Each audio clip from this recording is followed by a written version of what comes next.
Você sabe como utilizar o controle microbiano em um sistema de manejo integrado de pragas?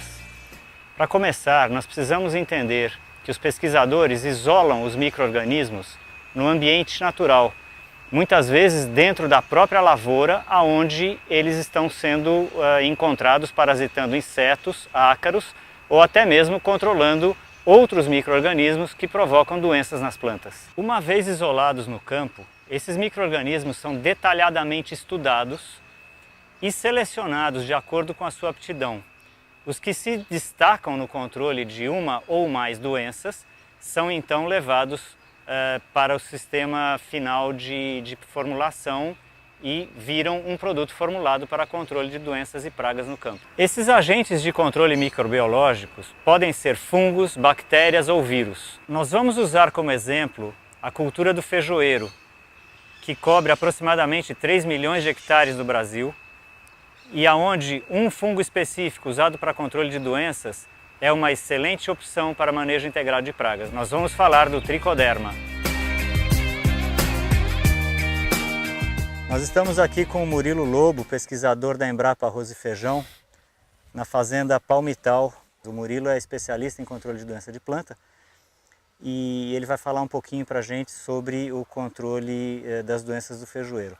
Murilo, feijão é uma cultura de quase 3 milhões de hectares no Brasil, de enorme importância socioeconômica, e ela é uma das culturas mais atingidas pelas doenças de solo, entre elas o mofo branco, né, causado pela esclerotínia. Eu queria que você falasse um pouquinho para a gente sobre esse fungo e como ele ataca o feijão e quais são as formas de manejo integrado dessa doença. Ok, obrigado.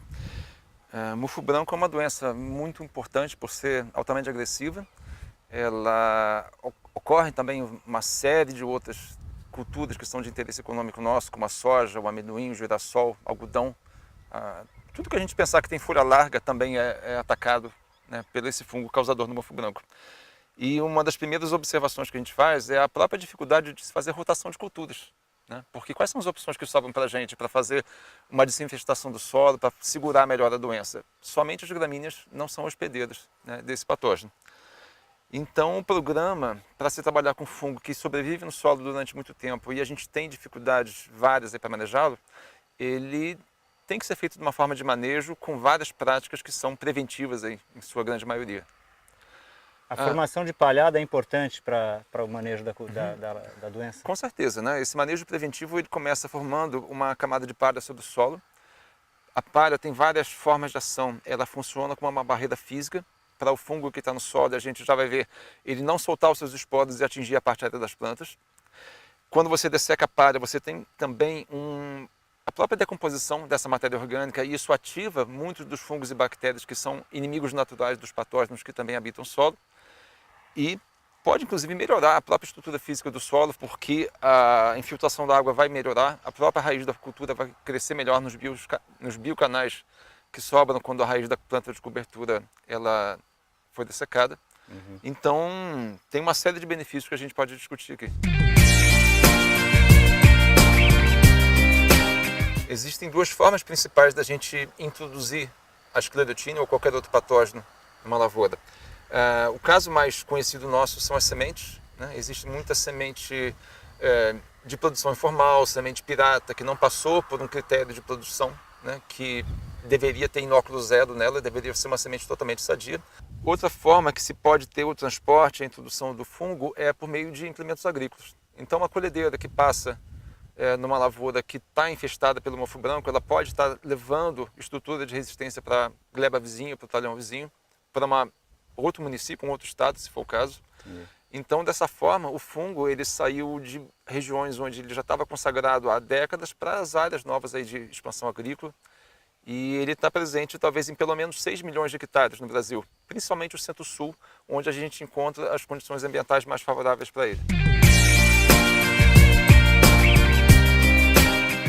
O fungo ele tem então uma estrutura de resistência que sobrevive no solo, que é o escleródio. Esse escleródio ele tem uma camada de melanina, ele é escuro e é uma camada dura, rígida, que faz com que ele fique no solo sobrevivendo aí a temperaturas que oscilam, a umidade que oscila também. Mas o controle biológico ele pode ser feito por umas dezenas aí de fungos e bactérias que habitam nossos solos, porque eles têm capacidade de perfurar, de parasitar essa estrutura de resistência que é o escleródio, ou mesmo de enfraquecendo ele por meio de enzimas ou de outros produtos, substâncias tóxicas ou substâncias químicas que são produzidas pelos agentes de controle biológico. Para dar um exemplo de um fungo controlador, a gente pode falar do tricoderma, que é um dos fungos mais usados para esse tipo de controle. Como é que você posiciona esse fungo para fazer o controle do mofo branco em feijoeiro? O controle biológico como um todo, não só como o tricoderma, ele deve ser uma prática preventiva. Ele tem que atuar antes do escleródio germinar, e a gente já vai ver a forma dele germinado aqui para mostrar que seria um momento tarde já de fazer essa entrada com o biocontrole. Então ele deve ser feito, no caso de uma cultura como o feijão ou a soja, em torno de 15, 20 dias antes do florescimento da cultura, porque você está aplicando o quê? Uma carga de esporos elevadíssima, mas é uma estrutura, o esporo do tricoderma, que está dormente, precisa chegar no seu alvo, precisa germinar, precisa colonizar o escleródio e parasitar para fazer então uma desinfestação parcial do solo. Recapitulando, supondo que você está usando uma formulação de tricoderma como suspensão concentrada em óleo, o pulverizador está quebrando a cauda do produto em milhares de gotas. Os esporos estão dentro de gotas de óleo, que por sua vez estão no interior das gotas de água. Essas gotas da cauda passam por entre as folhas da cultura plantada e chegam ao solo, liberando os esporos de tricoderma no ambiente. A partir daí, em 12 horas os esporos terão germinado e, seguindo marcadores químicos, as hifas do fungo crescem em direção ao escleródio e iniciam a parasitação. As hifas então lançam estruturas que perfuram o escleródio e acabam por desintegrá-lo. A cor verde que surge indica a produção de novos esporos pelo tricoderma. A doença está controlada e o ciclo se reinicia.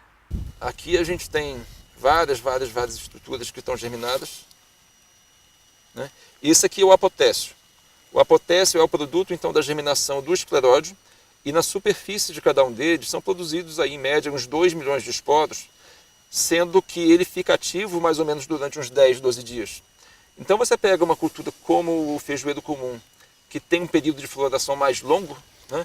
Enquanto a gente tiver flores nessas plantas, como a gente está vendo aqui, elas podem estar sendo infectadas e a flor, sendo então a porta de entrada do fungo na planta, ela existe aqui então uma janela de infecção que pode ser de várias semanas. Mas o tricoderma não é apenas um fungo controlador de doenças de solo. Ele também pode liberar enzimas como a fosfatase, capaz de mobilizar o fósforo retido nas cargas positivas do solo, liberando-o para uso pelas plantas. Além disso, ele entra num processo de simbiose com as raízes que tem forte ação de estimulação de crescimento. Enfim, é um fungo multiuso, ferramenta fundamental em um sistema de manejo integrado de doenças. Mas nós ainda temos os micro-organismos que são capazes de controlar os insetos e ácaros que atacam as plantas cultivadas. O mais famoso desses micro-organismos, chamados de entomopatogênicos, é uma bactéria, o Bacillus thuringiensis. Essas bactérias produzem proteínas que são tóxicas para determinadas espécies de lagartas, destruindo o seu trato digestivo e causando a sua morte. Ela é tão eficiente que alguns de seus genes foram isolados e introduzidos em plantas transgênicas resistentes a lagartas.